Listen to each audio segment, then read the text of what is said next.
What is going on, everyone? Vaulted Metals here, and in this video today we're going to be talking about something a little bit different. It does involve silver, but it also involves collecting. So I told myself when I started stacking silver that I would not become a collector of either silver itself or coins or anything like that, and I'm here to tell you that I failed. Now, one reason that I told myself that in the beginning, and why I don't want to become a collector, is because as a silver stacker, you're just trying to have as much silver as you possibly can at the cheapest price and just stack it, throw it in the safe, maybe pull it out every once in a while, check it out, whatever it is, because you're just looking at it as maybe a secondary savings account, or you're potentially just looking at it as an investment. Whatever route you're looking at it, as long as you're stacking silver, you're not buying commemorative coins, you're buying the cheapest bullion you can buy, whether it's from mints or bars, rounds, etc. You're just trying to stack as much as possible. Now,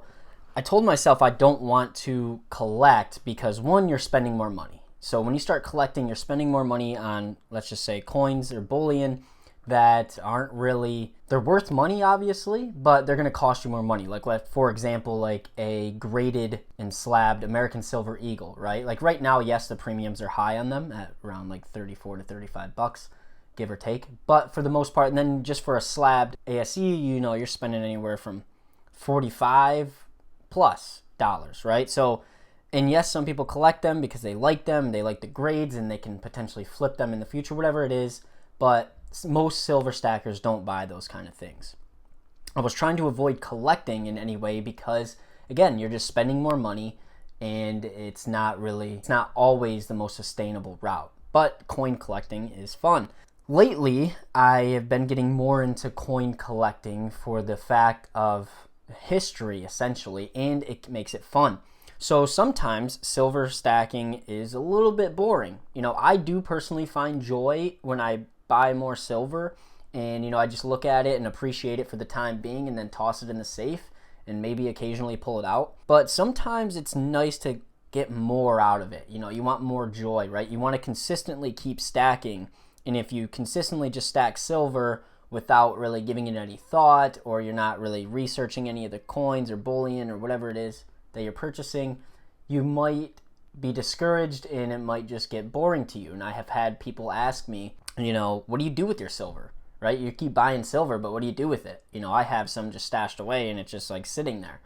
And, I say I pull it out, check it out, I look at it, look it up, learn more about it, learn more about the mintage or the mint it's coming from specifically. Just there's a lot to learn. And the reason I started collecting coins was because of this book here. So I've only really been collecting coins and stuff like that and getting more into it and more involved literally within the past couple weeks. That's literally it. So I'm not going to sit here and act as if I'm an expert or anything like that, but I have learned a lot. So I picked up the REDBOOK for the 2023 year. This was pretty cheap on Amazon. It was on sale, I believe it was like $13 or something. And you can't go wrong. And, just going through these, and it's just, again, it's history. I think it's very important to know the history of some of the things that you're collecting. I personally think knowing the history of the United States of America is very critical. It just makes silver stacking and collecting coins a little bit more fun, right? It gets you more satisfaction when you can go say to your local coin shop and you buy a specific coin, you come home, you hurry up, you look it up, it has that value to you. But that also motivates me to stack more silver because now that I'm collecting certain things, I'm also purchasing more silver, which is always a good thing, right? It just makes it more fun for me. That's the biggest thing, is you want it to be fun, because when it's not fun, when you do something it's not fun anymore, you lose interest, and again, you just get discouraged. So I've been kind of on a buying spree lately, and nothing too crazy at all. Not necessarily even coins. I do have some stuff to show you here in a minute from mail, but just in general to make stacking and collecting more enjoyable for myself, and it makes it more that I look forward to. First, I want to start off with silver rounds that I bought. Well, they're not rounds, they're government minted. And I purchased from a online bullion dealer that I've never bought from before until this time. And I have looked at their website pretty often, especially when I'm buying bullion off the internet. And you know what? Before I show the brand and the company and what I bought, I just really want to say this company went above and beyond when it came to delivery of the coins themselves, because the way from little things such as the way they packaged it, how they packaged it, the letters that they sent me and everything like that. And it really just kind of made me look at it like, wow, okay, these people actually care about their customers.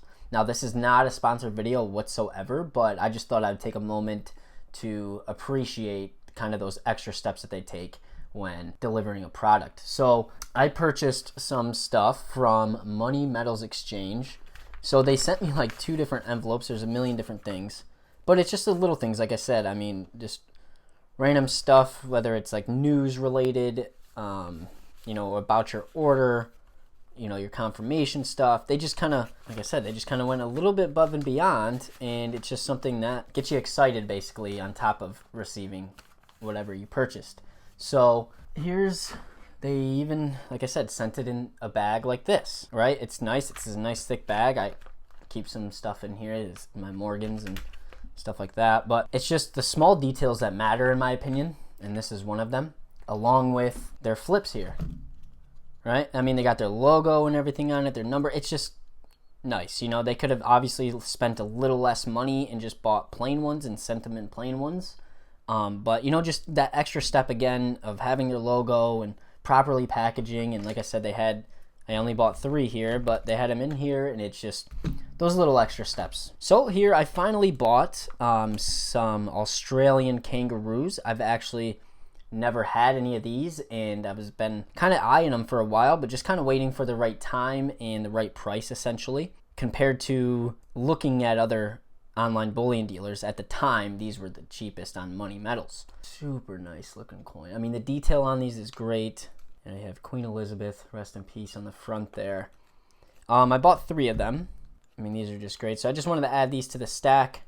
It's just nice to have very recognizable silver, as we all know, in your stacks when it comes to liquidating at some point. I would definitely say if you haven't had any of these in your stack yet, definitely pick up a few if the price is right. I mean, they're just really cool, and you can see the details in them, and in person it's a great coin. I believe these are 40 millimeter, so I'm gonna have to get some capsules for these.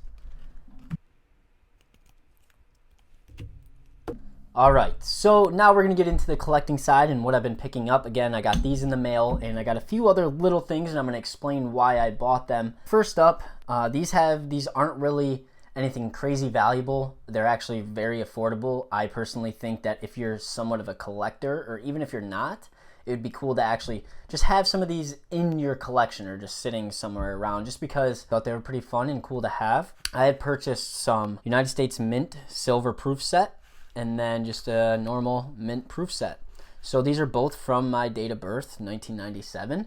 And that's pretty much the key reason why I purchased them. You can get these extremely cheap. I'm sure your local coin shop has tons of these at a pretty fair price.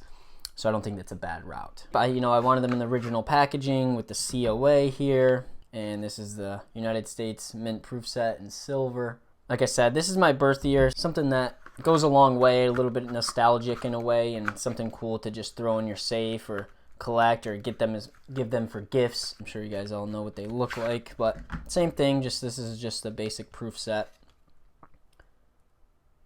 So that's one thing to add to the collection. I'm just going to toss them in my safe. I actually have a couple more of these coming because I forgot that I was bidding on eBay for these specifically for, the 1997 set, and I ended up winning like 3 of them. Now, obviously, I know I don't have to purchase them, but it's not the kind of person I am. If I'm bidding on it, I'm going to buy it.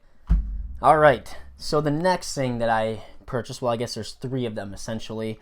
I bought these because I thought it would be fun. I've never done them before. These are very inexpensive. I actually probably should have bought them from my local coin shop because they would have been a hell of a lot cheaper. I didn't spend tons of money on them because they really aren't that expensive, but if you're gonna buy them locally, you'll probably get them a little bit better discount than buying them off of eBay. Strictly bought these to start my collecting side of stacking and just make it more fun for myself. I bought 3 Whitman books. I bought the Washington quarters. I actually should have bought the number 1 instead of the number 2 here, because this is collection 1948 to 1964. I just really wasn't paying that much attention. It's not that big of a deal. And then I bought the Roosevelt dime. So these are all going to be pre-64s. So it's going to be all silver. And then my favorite junk silver, constitutional silver coin is the Mercury dime. So it was obviously right to pick this up as well. Now, again, I picked these up because although it's cool having your junk silver sitting in a tube in your safe or however it is that you store them, I think the book is a little bit more fun and then kind of gives yourself a little bit more entertainment when you're going to your local coin shop and searching through the junk bin or on eBay or Facebook or your bullion dealers to, you know, look for key dates and mint marks. It just, like I said, I just thought it was a little fun thing to get into, and the price was right. You know, like I said, these books were very inexpensive, and it makes the hunt a lot more fun. So I have started filling them with what I had, the Washington quarters. I bought these books all brand new, so I just started filling them. So obviously I have a long ways to go, and I'm sure some coins in here are going to be pretty expensive to find. Hopefully that my LCS has them or be bidding on eBay or who knows. I started filling. We'll check the Mercury dime one last. The Roosevelt dime one as well. I didn't have too many of them. Keeping an eye out for more key dates. Again, like I just said, it's always good because I'll be buying more junk silver, which is always awesome. And I'm going to be having the fun and entertainment of searching for specific dates and mint marks. So when I go to my coin shop again later this week, I have a list that I wrote down of what dates kind of that I'm looking for, and I'm going to be scavenging his junk silver bin. Now the Mercury dime ones, I'm going to be completely honest with you, I will probably never fully complete this book strictly because of one coin. And if you know anything about Mercury dimes, you know probably exactly which one I'm talking about. The 1916D, you know, that only has 264,000 minted, and I know that coin, even in really terrible condition, goes for lots of money. I think the last one that I saw, it looked very similar to this 1917S that I have here, condition-wise, and it was going for around like $850. So that one is going to have to hold off unless I just magically get lucky and find one in public, or maybe somebody's grandfather or something has one. I'm really not sure. But I started filling up the Mercury dime books with what I had. This one's going to be my favorite, and I'm going to be focusing on this one the most just because there is a lot more compared to the Roosevelt dimes and the Washington quarters. Like I said, when it comes to collecting, do it smart. Don't go in over your head. Don't start buying things just because you have a little bit extra money in your pocket. Make sure you're doing your research. You have a reason for collecting. Like I said, I always stack junk silver. I love it. Now this gives me a reason to buy more junk silver, even though I probably was going to anyways.